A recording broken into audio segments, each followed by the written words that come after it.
મોટો પુણ્યશાળી મનુષ્યને સમજવું જેને બ્રહ્મ વિચારે મન માન્યા. બ્રહ્મની અંદર મન માન્યું, બ્રહ્મ સ્વરૂપની અંદર એની સુરતા વિરામ. અહમ બ્રહ્માસ્મિ, મારાથી બ્રહ્મ જુદો નથી.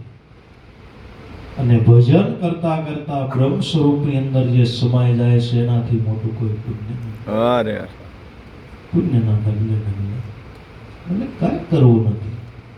આનો ચૈતર મહિનો છે, આપણે બ્રાહ્મણોને જમાડવા નથી, પક્ષીઓને શેણ નાખવી નથી, કોઈ વસ્તુ કરવી નથી. પણ મહાપુરુષો કે જો તમારો એટલું વારે મન બ્રહ્મ સ્વરૂપની અંદર વિરામી જાય તો પુણ્યના ઢગલે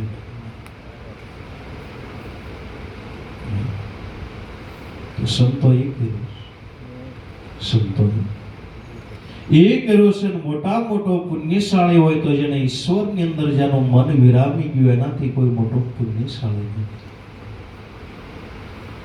નથી. મહારાજ કે તું મારું ભજન કર, ઢગલે ઢગલે હજારો યજ્ઞ કર્યા તેણે નિષ્પાપ નિહાર્યો, અસદગતિ પામેલું કુટુંબ પિત્રોને પણ તારા મહાપુણ્યશાળી એને કહ્યું, બ્રહ્મ વિચારે મન માન્યા.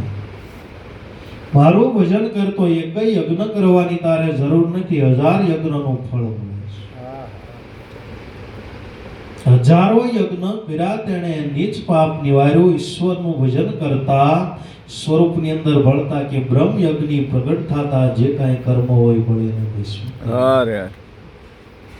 નીચ પાપ નિવાર્યું. કયું મોટું કે સદગતિ પામેલો કુટુંબ પિત્રોને પણ તારા મહાપુણ્યશાળી એને કહ્યું, બ્રહ્મ વિચારે મન માન્યા. ભગવાન કે તું મારું ભજન કરને તો સદગતિ પામેલો કુટુંબ પિત્રો પણ તરી જાય. આવડું મોટો ઈશ્વર ભજનની કમાણી છે. પ્રહલાદનો ઇતિહાસ, હિરણાકશ્યપ સ્વરૂપ ધારણ કર્યો હિરણાકશ્યપને મારવા માટે.